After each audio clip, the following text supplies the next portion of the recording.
അസ്സലാമു അലൈക്കും വറഹ്മത്തുള്ളാഹി. ബിസ്മില്ലാ അൽഹംദുലില്ലാ വസ്സലാത്തു വസ്സലാമു അലാ അഷ്റഫി റസൂലില്ലാ. പ്രിയമുള്ളവരെ, ജമാഅത്തെ ഇസ്ലാമി ഹിന്ദ് കേരള ഈ ഡിസംബർ 1-ാം തീയതി മുതൽ അഥവാ ഇന്ന് മുതൽ ഒരു മാസക്കാലം നീണ്ടു നിൽക്കുന്ന ഒരു ക്യാമ്പയിൻ തണലാണ് കുടുംബം എന്ന തലക്കെട്ടിൽ സംഘടിപ്പിച്ചിരിക്കുകയാണ്.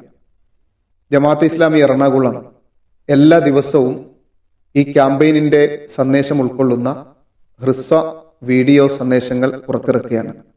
ആ ഹ്രസ്വ വീഡിയോ സന്ദേശങ്ങളുടെ തുടക്കം ഇന്നിവിടെ കുറിക്കുകയാണ്. കുടുംബം ചരിത്രത്തിന്റെ ഏതോ ഘട്ടത്തിൽ യാദൃശികമായി ഒരു ഉദ്ദേശ്യവുമില്ലാതെ മനുഷ്യ ജീവിതത്തിലേക്ക് അങ്ങനെ വന്നു ചേർന്ന ഒന്നല്ല. പ്രപഞ്ചത്തിന്റെ സ്രഷ്ടാവ് ഉടയ തമ്പുരാൻ മനുഷ്യ ജീവിതത്തെ സൗന്ദര്യപൂർണമാക്കുന്നതിന്, മനുഷ്യ ജീവിതത്തെ ശാന്തിപൂർണമാക്കുന്നതിന്, മനുഷ്യ ജീവിതത്തെ സമ്പൂർണമാക്കുന്നതിന് വേണ്ടി മനുഷ്യന് വേണ്ടി ഒരുക്കി വെച്ച വലിയൊരു അനുഗ്രഹമാണ് കുടുംബം.